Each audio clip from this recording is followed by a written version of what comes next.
Mula ang aking ama sa probinsya ng Batangas sa bayan ng Cuenca na tinagurian o kilala bilang Home of the Bakers sa ngayon.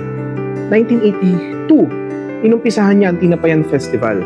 Bilang kaming magkakapatid as a second generation sa pagbe-bakery, ang pinakamahalagang pamana sa amin hindi naman yung kabuhayan lang, kundi yung pamumuhay na kung saan yung culture, yung tradition ng pagbe-bakery sa aming pamilya, yung paggagawa ng tinapay, yung innovation, at syempre yung pagsiservisyo sa komunidad. Samahan nyo kami na ibahagi ang aming kwento dito sa Savoring Stories.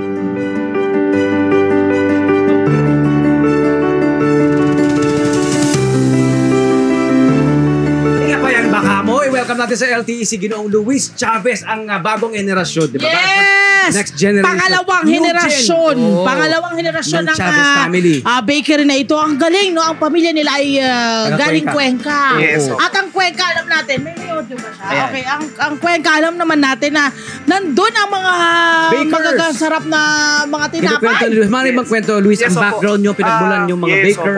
Alam niyo po, gusto ko lang banggitin para sa kalaman po nating lahat, ang bayan po ng Cuenca na aming pinagmulan, ang bayang sinilangan ng aking ama na nagtayo ng Tinapayan Festival, ito po ang tinagurian o tinawag po niya na Home of the Bakers. Kaya po niya tinawag itong Home of the Bakers dahil karamihan po ng mga magpapandesal at yung mga community bakeries po sa Kalakhang, Maynila at sa iba't ibang sulok ng ating bansa, ay karamihan po ay Batanggenyo. Majority of them po ay taga Cuenca. At hindi lang po yun, karamihan po yung mga during the early 70s, 80s, yung mga professional bakers po, nagmula sa mga iba't ibang bake shop dito sa ating bansa.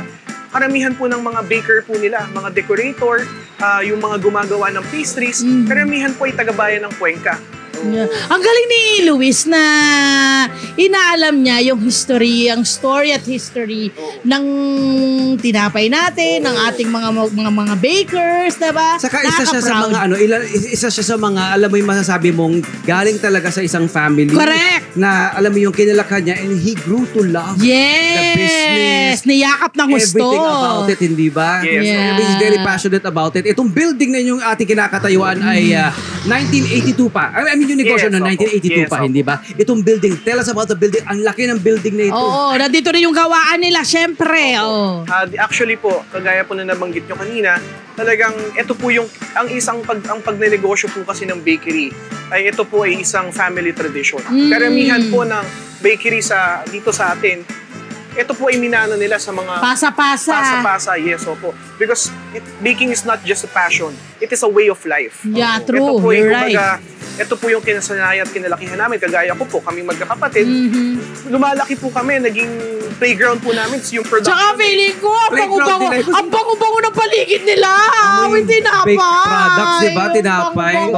Naging playground nga, din ay kusina, yung baking area. So, nalaman mo rin, natuto ka rin na mag-bake. Kayo magkakapatid. Magkakapatid po. Galing. Okay. Pwede bang makahingi ng tour dito sa inyo? Makaikot. Tara, pasok tayo dito. Ano itong mga narito? Itong mga nasa harap. Pagpasok nyo, pag nakita nyo kasi open to, pakita open yan. Tignan nyo naman gano'ng kalaki to. Corner lot ito. Corner property ito na puro tinapay. Yes! Bread products and pastries. Yung ground floor ng kaninang building po na ito ay bakery. Ang lawak-lawak. O, diba? Mula anong oras hanggang anong oras bukas ang ating tinapayan? Yes, opo. Bukas po tayo pamula alas 5 ng umaga hanggang alas 10 po ng gabi. Araw-araw? Araw-araw po. Wow! Opo. Araw-araw may tinapay. Sarap. Yes, opo. Asan ang daddy mo? Nga pala. Ngayon po yung father ko ay nasa Batangas. Hello po sa tatay niya. Siyempre, binibisita po dahil malapit na pong holiday. So, dinadalaw po niya yung mga kamag-anak po namin. Saka meron din silang mga bakery roon. Yes, opo. Sa Batangas. Opo. Okay. Would you mind giving us a tour, bro? Yes, opo. Siyempre po. Sige, pasta tayo rito. Sige po. Interesting makita natin sa loob. Di ba? So, ang hina-highlight nyo ba dito? Yung mga tinapay na Filipino tinapay, ganyan? Yes, opo. Tinapayan Festival po is ang tinapay ng Maynila. So, ang tinapayan po, ito po yung masasabi ko na it is a true Filipino bakery. Ano mga meron na mga tatak Pinoy na Opo. mga tinapay? Sa haba po ng panahon, lagi pong sinusulong ng tatay ko yung paggamit po ng mga local agricultural products sa tinapay. Kagaya po nitong potato pandesal. Meron po tayong malunggay pandesal, squash pandesal. Nice. Malunggay Squash. pandesal. Yes, malunggay Squash pandesal po. And at the same time, hindi lang po sa pandesal, kundi ang nung in-innovate po ng aking ama yung special ensaymada, yung pinalambot po niya ensaymada, Nasaan yung ginamitan po niya Dito sa may ensaymada nyo rito. Dito ginamitan sa po may niya to harapan. ng Tinatawag tayo na ensaymada na Ito, ensaymada to, diba? Yes, opo, ito po, ito. May ganito Ayan. silang set. Yes, opo. Ayan, ano yung Ito po, ito yung Fiesta Bundle. So, ito po yung mga, kumbaga, parang pasalubong po na dito sa atin. Hindi lang po yan. May mga flavors na rin tong Yes, ensaymada opo. ninyo. Ano mga ensaymada ninyo ngayon? Ito po yung ube, twisted ube, tapos yung special Ube. ensaymada. Yes, opo. Ito po yung, Galing. kumbaga, parang pampasalubong, pambaon. Oo. Yes, ito po yan. Pwede yan. Ano pa yung meron? Ito At the same mga to. time- Ensaymada. Ayan. Yes, opo. Ensaymada. Ube po ito. Ito po, twisted ube. Oo. Ito po, class. Yes, opo. Oo. Ano pa yung iba? Punta tayo dun. Ito naman po yung tinatawag natin na classic ensaymada. Yes, ito po yung classic ensaymada. Classic. Ayan yun yung gusto ko. Ito po yung meron traditional parang sa margarine. ibabaw. Yes, opo. Oo. Yan po yung traditional. Ito po yung kinasanayan at kinalakihan ng bawat Pilipino. Ang sarap nito, Brioche. Robert. Ang ingredient ano niyan, brioche. Malambot. Ang ensaymada, 'di ba? Akala natin Yes, yes. ensaymada ano lang, Yes, opo. ordinary minamalit natin. Brioche. Yes. Tsaka Di ba ang sarap, social yan, brioche hindi bread siya yan. sobrang matamis. Oo. Ito naman ang kagandahan. Sorry. Ano ang pwede mo i-share na sikreto ba? Pwede mo i-share sa kanila? Di ba kailangan sabihin lahat? Sa staying power ng ganitong klaseng negosyo. Yeah. Alam niyo po, ang pinakamahalaga sa lahat pag gusto po natin ng bakery, lalong-lalo na po ito yung pagkain. Siyempre po yung ang hindi naman po sikreto, kundi ito po yung talagang magbibigay po ng pagpapatuloy sa negosyo po ng bakery ay yung pong dedikasyon, yung pagmamahal mo dun sa industriya, yung pagmamahal mo dun Pagmamahal sa industriya, that's yes, opo, pagmamahal mo dun sa mga stakeholders mo, yung sa kasamahan mo sa industriya, Empleyado mo, diba? yung pagsunod mo Customer. sa mga pamantayan ng pamahalaan. Dahil napakahalaga po niyan. Customer, syempre. Siyempre po yung mga consumer natin. Yeah. Oo. Yung pinakamahal. Kaya as much as possible, we have to innovate, continuously improve our products, our services, Oo. to provide our consumer a better service. Imagine 1982, so nasa 43 years na kayo sa industriya Yes, and opo. growing, di ba? Sa tagal na nyo sa business na ito, anong mga pagbabago nakita mo sa industriya na ang napansin mo? Tsaka ito lang, my friend, ang Oo. dami nyo rin mga kakompetisyon. Oo. So, paano nyo, diba? Alam niyo po, sa industriya po ng tinapay, hindi po talaga kami, it's not just hindi po yun competition. Dahil iisang industriya po kami, magkakasama po kami para kaming magkakapatid sa industriya ng bakery, sa industriya ng tinapay. Kaya wala po kami nung, kumbaga, That's nice. competition po na, kumbaga, it's just, meron po kaming iba't ibang kumbaga classification o iba't ibang kategorya kung mga produkto na kung saan iba't ibang consumer, iba't ibang like for example with tinapayan, ang tinapayan po is kilala sa mga soft dose and sweet dose, yung malalambot na tinapay.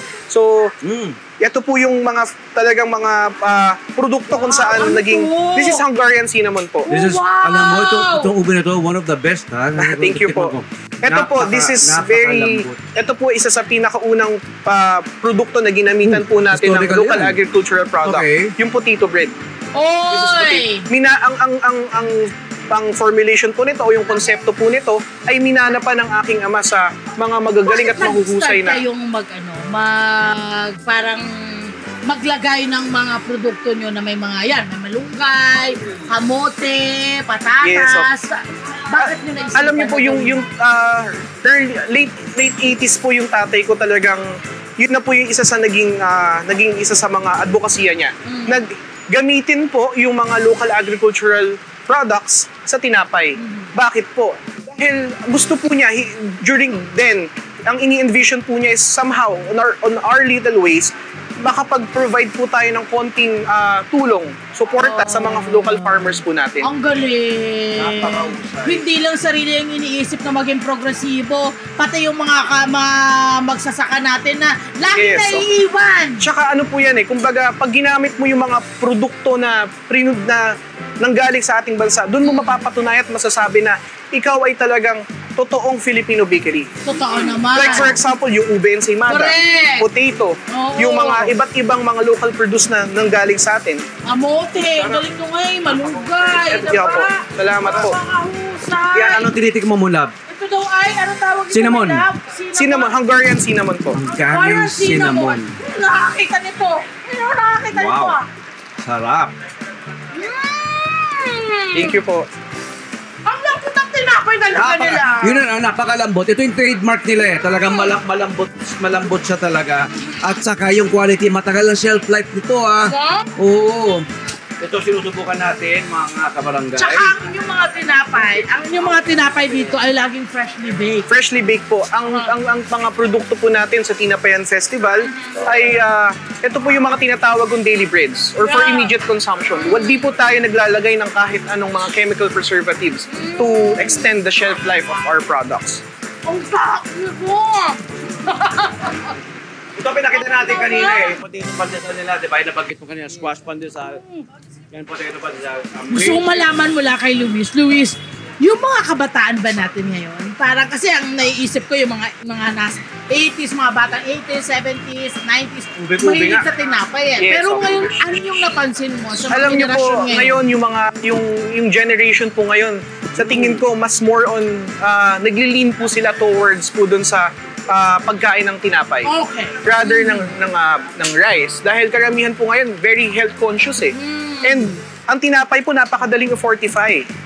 So, pag gusto mo ng less carbs, pwede mong gawin. Pag gusto mo na mataas ang protein, pwede mong gawin. High fiber, pwede mong gawin. So, ang kumbaga yung generation po today talagang I'll help you. sige po.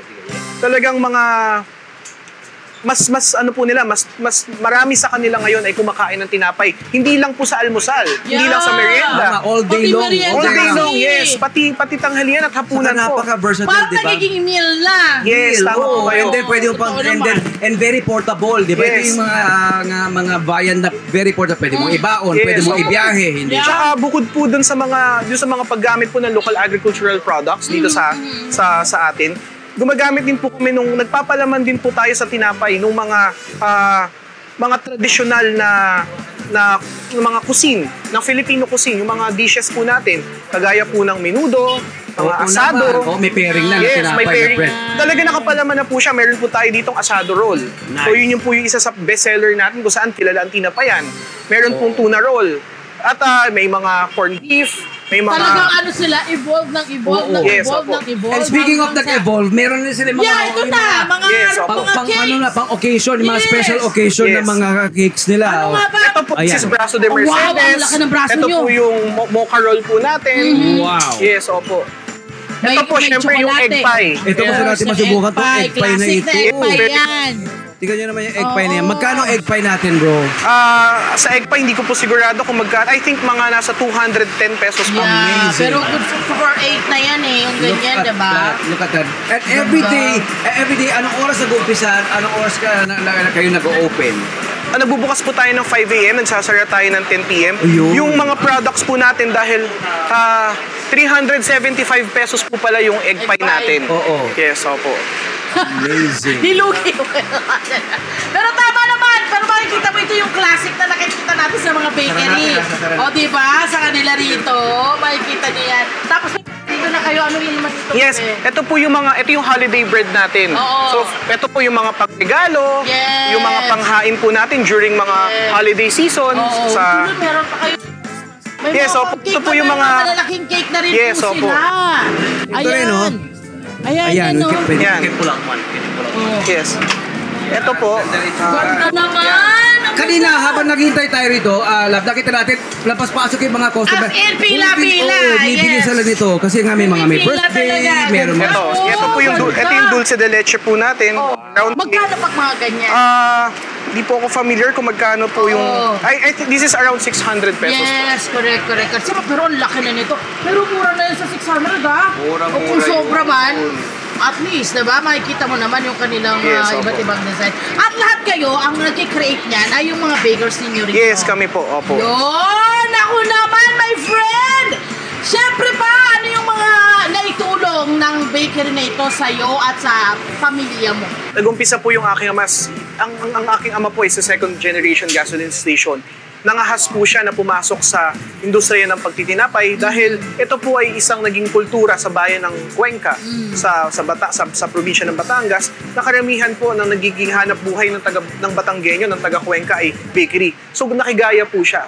Pero hindi lang po siya naging nakigaya. Kumbaga, hinasa po niya, inaral niya, dalubhasa siya sa abot ng kanyang kakayanan upang maiangat yung antas ng pagbe-bakery o pagtatayo nitong tinapayan upang hindi lang kami bigyan ng magandang kinabukasan, kundi ipamana sa amin yung kultura, yung tradisyon, at higit sa lahat yung family values ng napakaganda po ng magkaroon ka ng ma-experience mo ang lumaki sa industriya ng tinapay. Dahil you learn, as a very young age, you learn to deal with a lot of people. Ang nagiging kalaro namin is yung mga, more than anything else, ang pinakamahalaga pong na, hindi lang po yung kabuhayan ng, kumbaga, mahalagang nakuha namin dito sa bakery. Pero pinakamahalaga po talaga sa lahat is yung natutunan po naming values, yung culture. Net 25. This is Love a New Verbo. For more love, Tunipet, and Arafang updates, just click the subscribe button and follow us on our Net 25 social media pages at Net 25 TV and Net 25 Entertainment Facebook. See ya. I love ya.